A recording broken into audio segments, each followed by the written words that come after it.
அனைவருக்கும் வணக்கம். இன்னைக்கு இந்த வீடியோல நம்ம பார்க்க போறது ஆண்டுதோறும் குடியரசு தின விழாவை முன்னிட்டு வீர தீர செயல்புரிந்த அரசு ஊழியர்கள் மற்றும் பொதுமக்களுக்கு தமிழ்நாடு முதலமைச்சர் அவர்களால் அண்ணா பதக்கம் வழங்கப்பட்டு வருகின்றது. அந்த வகையில் 2026ஆம் ஆண்டிற்கான அண்ணா விருதிற்கு விண்ணப்பிப்பதற்கான அறிவிப்பு வெளியிடப்பட்டுள்ளது.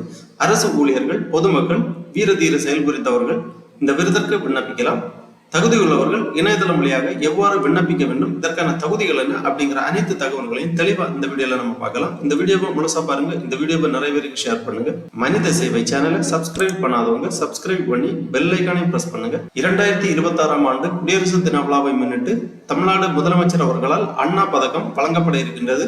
இந்த அண்ணா பதக்கத்திற்கு விண்ணப்பிப்பது குறித்து தமிழ்நாடு அரசு சார்பாக ஒரு செய்திக்குறிப்பு ஒன்று வெளியிடப்பட்டுள்ளது. அந்த செய்திக்குறிப்பை நம்ம ஃபர்ஸ்ட்ல பார்க்கலாம். வீர தீர செயல்களுக்கான அண்ணா பதக்கம் ஒவ்வொரு ஆண்டும் தமிழக முதலமைச்சர் அவர்களால் குடியரசு தின விழாவின் போது வழங்கப்படுகிறது.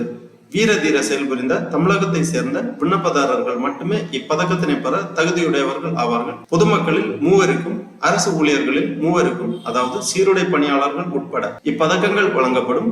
பதக்கம் பெற வயது வரம்பு ஏதும் இல்லை.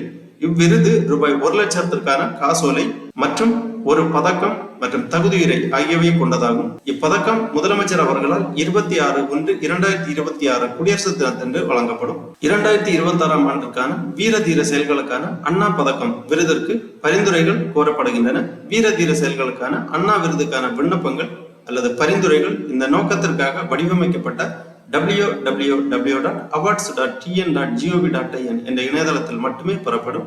வீர தீர செயல்களுக்கான அண்ணா விருதுக்கான விண்ணப்பங்கள், பரிந்துரைகள் இணையதளத்தில் அதற்கென உள்ள படிவத்தில் குறிப்பிடப்பட்டுள்ள விவரங்களை உள்ளடக்கியதாகவும், விருதுக்காக பரிந்துரைக்கப்படும் நபர்களின் வீர தீர செயல்களை பற்றி எடுத்துரைக்கும் தகுதியுரை அதிகபட்சம் 800 வார்த்தைகளுக்கு மிகாமல் இருக்க வேண்டும். தெளிவாகவும் தேவையான அனைத்து விவரங்களும் முறையாக நிரப்பப்படுவதை உறுதி செய்ய வேண்டும். வீர தீர செயல்களுக்கான அண்ணா விருதிற்கு விண்ணப்பிப்பதற்கான கடைசி நாள் 15 டிசம்பர் 2025 ஆகும். இணையதளத்தில் பெறப்படும் விண்ணப்பங்கள் அல்லது பரிந்துரைகள் மட்டுமே பரிசீலிக்கப்படும். உரிய காலத்திற்குள் பெறப்படாத விண்ணப்பங்கள் கண்டிப்பாக நிராகரிக்கப்படும். பதக்கங்கள் பெற தகுதி உள்ளவர்கள் இதற்கென அரசால் நியமிக்கப்பட்ட தேர்வு குழுவால் தெரிவு செய்யப்படுவார்கள். தமிழ்நாடு அரசு வழங்கும் அண்ணா பதக்கத்திற்கு விண்ணப்பிக்க சொந்தமாக நீங்களாகவே சுயமாக விண்ணப்பிக்கலாம் அல்லது உங்களுக்காக யாராவது பரிந்துரை செய்தால் அந்த பரிந்துரை செய்யக்கூடிய நபர்களும் இணையதளத்தில் விண்ணப்பிக்கலாம். இவ்வாறு இந்த செய்திக்குறிப்பில் தெளிவாக கொடுக்கப்பட்டுள்ளது. ஆகவே தகுதியுடையவர்கள் இணையதளம் வழியாக விண்ணப்பிக்கலாம். வீர தீர செயல்புரிந்து அண்ணா பதக்கத்திற்காக விண்ணப்பிப்பதற்காக தகுதியுள்ளவர்கள் இந்த வெப்சைட்டை ஓபன் பண்ணிக்கோங்க. www.awards.tn.gov.in இந்த வெப்சைட்டோட லிங்க் நான் டிஸ்கிரிப்ஷன்ல கொடுக்குறேன். இதுதான் தமிழ்நாடு அரசு விருதுகள் இணைய முகப்பு இணையதளம், government of Tamil Nadu awards portal.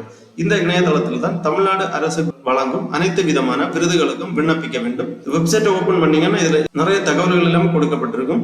Tamil Nadu அரசு வழங்கும் விருதுகள், தற்போது பயன்பாட்டில் உள்ள விருது விவரங்கள் கொடுக்கப்பட்டிருக்கும். மத்திய அரசு விருதுகள், மாநில அரசு விருதுகள் என அனைத்து விதமான விருது விவரங்களுமே இந்த இணையதளத்தில் கொடுக்கப்பட்டிருக்கும். இந்த விருதுகளுக்கு விண்ணப்பிப்பதற்காக இந்த இணையதளத்தில் ஃபர்ஸ்ட்லே பதிவு செய்ய வேண்டும். பதிவு செய்வதற்காக இந்த மெனுவிலேயே பதிவு செய்க அப்படிங்கிற ஒரு ஆப்ஷன் இருக்கு. இந்த ஆப்ஷனை நீங்க கிளிக் பண்ணி இந்த மாதிரி ஒரு பேஜ் வரும். புதிய பயனாளர் பதிவு கட்டாயம் பூர்த்தி செய்யப்பட வேண்டும். இந்த புதிய பயனாளர் பதிவு இந்த பேஜ்ல ஃபர்ஸ்ட்ல விண்ணப்பதாரர் வகை அல்லது பயனர் வகை கேட்டிருக்காங்க. இந்திய குடிமகன், அரசு கல்லூரி, அரசு ஊழியர், அரசு அலுவலர், அரசு பள்ளி ஆசிரியர், அரசு கல்லூரி பேராசிரியர், வெளிநாடு வாழ் இந்தியர், காவல்துறை, இந்த மாதிரி விண்ணப்பதாரர் வகை கொடுக்கப்பட்டுள்ளது. உங்க வகையை நீங்க செலக்ட் பண்ணிக்கோங்க. அப்புறமா பெயரடை திருமதி, செல்வி, செல்வன், முனைவர் அந்த மாதிரி கொடுத்திருக்காங்க. உங்களது பெயரடை தேர்வு செய்து ஆதார் அட்டையில் உள்ள பெயர் மற்றும் முதல் எழுத்து இங்கே தெளிவாக எழுத வேண்டும். அதன் பிறகு பிறந்த தேதி, உங்க டேட் ஆஃப் பர்த் இங்க என்டர் பண்ண வேண்டும். அப்புறமா பாலினம் செலக்ட் பண்ணிக்கோங்க. பெண், ஆண், 3ஆம் பாலினத்தவர் அந்த மாதிரி கொடுத்திருக்காங்க. உங்க பாலினம் செலக்ட் பண்ணி உங்க அலைபேசி எண், உங்களது செல்போன் நம்பர் இங்க என்டர் பண்ணிக்கோங்க. அப்புறமா மின்னஞ்சல் முகவரி கேட்டிருக்காங்க, இமெயில் ஐடி, அப்புறம் முகவரி, முழு முகவரியை இங்க தெளிவாக பூர்த்தி செய்ய வேண்டும். அப்புறமா கேப்சா குறியீடு கொடுத்திருக்கக்கூடிய கேப்சா குறியீடை இங்க என்டர் பண்ணி பதிவு செய்க அப்படிங்கிற ஆப்ஷனை நீங்க கிளிக் பண்ணீங்கன்னா நீங்க கொடுத்திருக்கக்கூடிய அலைபேசி எண்ணிற்கு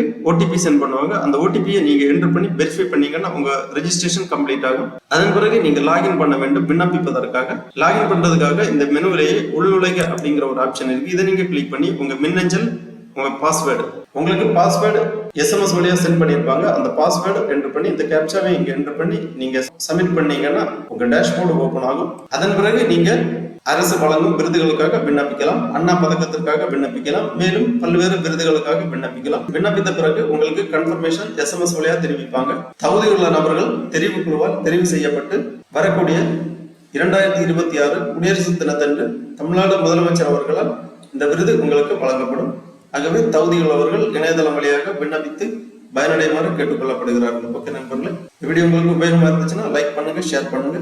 மனித சேவை சேனலை சப்ஸ்கிரைப் பண்ணாதவங்க சப்ஸ்கிரைப் பண்ணி பெல் ஐகானை பிரஸ் பண்ணுங்க. அனைவருக்கும் நன்றி, வணக்கம்.